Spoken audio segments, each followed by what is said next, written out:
સુરત શહેરના પૂણા વિસ્તારમાં દારૂના અડ્ડા પર વિજિલન્સે રેડ કરી છે અને સ્થાનિક પોલીસની રહેમ નજર હેઠળ ચાલતી ખુલ્લેઆમ દારૂની હાટડી ઝડપાઈ ગઈ છે। 9,85,000નો દેશી તેમજ વિદેશી દારૂ જપ્ત કરવામાં આવ્યો છે। વિજિલન્સે દારૂ પીતા 14 દારૂડિયાઓની ધરપકડ કરી છે। દારૂ વ્યવસ્થા સંભાળનાર સુધાકર સિરસાટની પણ ધરપકડ કરવામાં આવી છે। 12 આરોપી વોન્ટેડ જાહેર કરવામાં આવ્યા છે તો દેશી દારૂ વેચનાર ગણેશ પાટીલ અને દારૂનો જથ્થો પૂરો પાડનાર મુકેશ મારવાડી પણ વોન્ટેડ જાહેર કરવામાં આવ્યા છે। રેડ દરમિયાન 25 થી 30 લોકો ફરાર થયા છે। વિજિલન્સે રેડ કરતા સ્થાનિક પોલીસની કામગીરી સામે અનેક સવાલ ઉઠ્યા છે। અગાઉ પણ પૂણા પોલીસ સ્ટેશનમાં હદમાં આવતા વિસ્તારમાં સ્ટેટ મોનિટરિંગ સેલે રેડ કરી હતી। તો સુરતમાં દારૂના અડ્ડા ધમધમી રહ્યા છે અને ત્યાં કે રેડ કરવામાં આવી ત્યારે તેઓ 14 શખ્સોની ધરપકડ કરવામાં આવી છે, જ્યારે 12 જેટલા જે આરોપી છે તે વોન્ટેડ જાહેર કરવામાં આવ્યા છે। ત્યારે પોલીસની કાર્યવાહી પર પણ અનેક સવાલ ઉદ્ભવી રહ્યા છે। તો અમારી સાથે હાલ સંવાદદાતા કીર્તેશ જોડાઈ ગયા છે। કીર્તેશ, સુરતમાં દારૂના અડ્ડા ધમધમી રહ્યા હોય તે પ્રકારની પરિસ્થિતિ જોવા મળી રહી છે। હાલ કયા પ્રકારની કાર્યવાહી કરવામાં આવી રહી છે? બિલકુલ, સુરતમાં ખુલ્લેઆમ દારૂનો વેપાર ચાલતો હોય છે। ગુજરાતના ગૃહમંત્રી ભલે એમ કહેતા હોય કે ગુજરાતમાં દારૂબંધી છે, ત્યારે તેમના શહેરના પૂના પોલીસ સ્ટેશનમાં ગઈકાલે વિજિલન્સ દ્વારા રેડ પાડવામાં આવી હતી। 9,85,000નો દેશી અને વિદેશી દારૂ જપ્ત કરવામાં આવ્યો છે।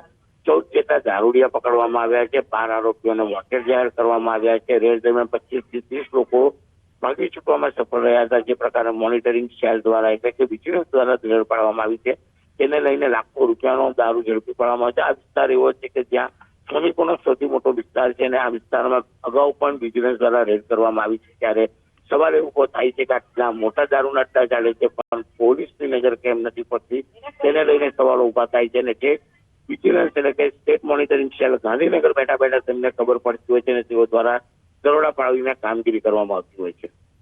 જી કીર્તેશ, સમગ્ર માહિતી બદલ આપનો આભાર।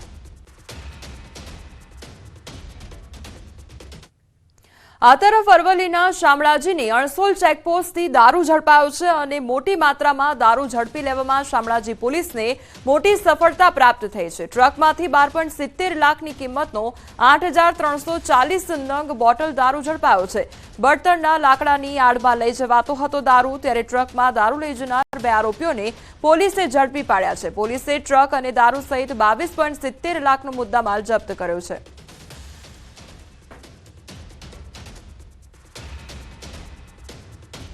આ તરફ અરવલ્લી પોલીસ પર વધુ એક કલંક લાગ્યો છે। અરવલ્લી પોલીસ જવાનોનો વધુ એક દારૂકાંડ સામે આવ્યો છે। દારૂ પકડ્યો, તોડ કરી જથ્થો સંતાડી દીધો અને પોલીસ સ્ટેશન હેઠળ કામ કરતા 2 ટીઆરબી તેમજ 1 જીઆરડી જવાનની કરતૂત આ સામે આવી છે।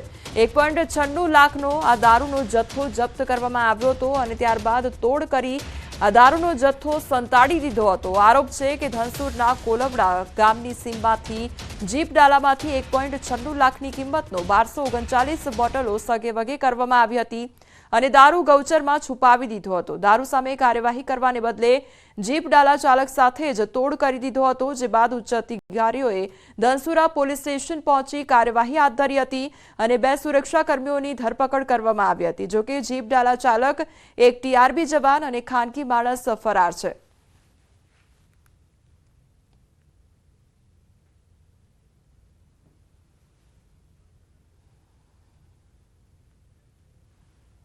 તો એક તરફ ગુજરાતમાં દારૂબંધી હોવાની વાતો કરવામાં આવી રહી છે, ત્યારે બીજી તરફ દારૂનો ખુલ્લેઆમ વેપલો કરવામાં આવી રહ્યો છે।